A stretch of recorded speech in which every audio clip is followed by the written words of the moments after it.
எந்தெந்த common condition sir? Ortho கண்டிஷன்ல நீங்க இத இம்ப்ளிமெண்ட் பண்ணுவீங்க? மெயினா வந்து பார்த்தீங்கன்னா madam, osteoarthritis of the knee joint. ஏன்னா இப்ப நீங்க ஸ்டாட்டிஸ்டிக்ஸ் அப்படின்னு சொல்லி பார்த்தோம்னா, ஆவரேஜா வந்து இந்தியால வந்து 30-40% வந்து prevalence of osteoarthritis of the நீ.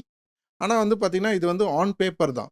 நீங்க ஆஃப் த ரெக்கார்ட் பார்த்தீங்கன்னா வந்து, இது வந்து ஷுவரா வந்து அட்லீஸ்ட் 50% அண்ட் அபவ். ஏன்னா வந்து பாப்புலேஷன் வைஸ் பார்த்தீங்கன்னா, இந்தியாவோட பாப்புலேஷன் இஸ் ஹியூஜ். ஸோ அதனால வந்து பார்த்தீங்கன்னா, ஆஃப் த ரெக்கார்ட் இது டெஃபினட்டா அதிகமா இருக்கும். ஸோ இதில எல்லாருக்குமே வந்து பார்த்தீங்கன்னா, என்ன ஸ்டேஜ்ல அவங்க இருக்காங்க அப்படின்றத வச்சு தான் வந்து அதுக்கான ட்ரீட்மெண்ட் ப்ராசஸ். இப்போ வந்து அந்த ஸ்டேஜிங் என்னன்னு தெரிஞ்சுக்கிறது தான். அதாவது அவங்களோட தேய்மானம் எந்த லெவல்ல இருக்கு அப்படின்றத தெரிஞ்சுக்கிறதுக்கு தான் நம்ம ஒரு எக்ஸ்ரேவோ, ஒரு எம்ஆர்ஐயோ ஏதோ ஒண்ணு ஆர்த்தோ டாக்டர் எடுக்க சொல்றாங்க.